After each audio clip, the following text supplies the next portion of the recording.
Masaya ako kasi ako yung makakaakyat sa miracle fruit na ito yung calabash tree, calabash fruit. Napakaganda ng calabash fruit. Alam na natin ito na maganda ito sa ating pag-bloated ng ating tiyan. Kapag tayo hindi napapadumi, ang ating bituka ay talagang punong-puno na hindi nakakalabas ang dumi, maganda uminom tayo ng tea. Alam niyo po, itong calabash tree ay para siyang gayabano yung loob niya. Matigas itong calabash tree, tingnan niyo. Gusto ko munang umakyat tayo dito sa kabila. Aakyat tayo uli sa ating calabash tree. Oh! Talagang ako'y kayang-kaya pang umakyat. Mas marami ditong malalaki. Ito ang mas hinug na itong calabash tree na ito. Calabash na bunga. Si Pastor ay mamaya ay gusto daw niya magbiyak. Kaya ako'y magbibiyak nito at atin itong lulutuin.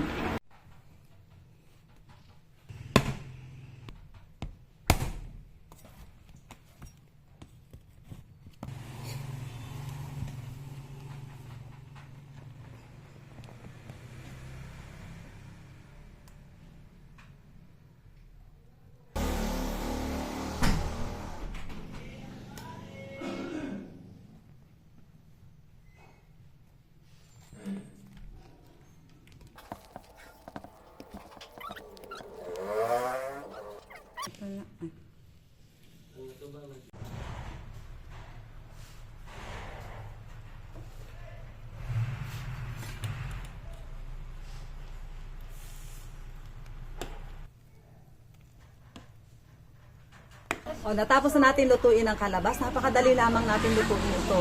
Atin lang tinayod, hindi natin nilagyan ng tubig. Dahan-dahan lamang ang apoy na pagluluto natin at ating inumin ng pinaka-juice. Ang pinaka-juice nito ay makakatulong sa ating bloated na tiyan na tayo kailangan maging malinis, mapupurga.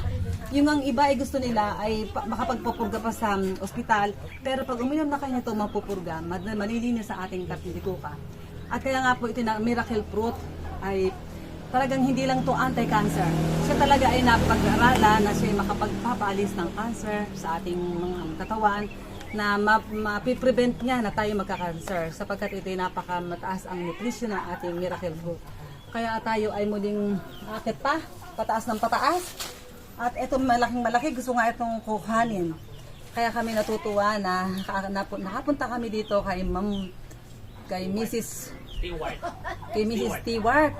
Talagang nagkaroon ako ng pagkakataon na makaakyat. Ang sarapan, bumabalik ako sa pagiging bata at ako'y nakaakyat dito.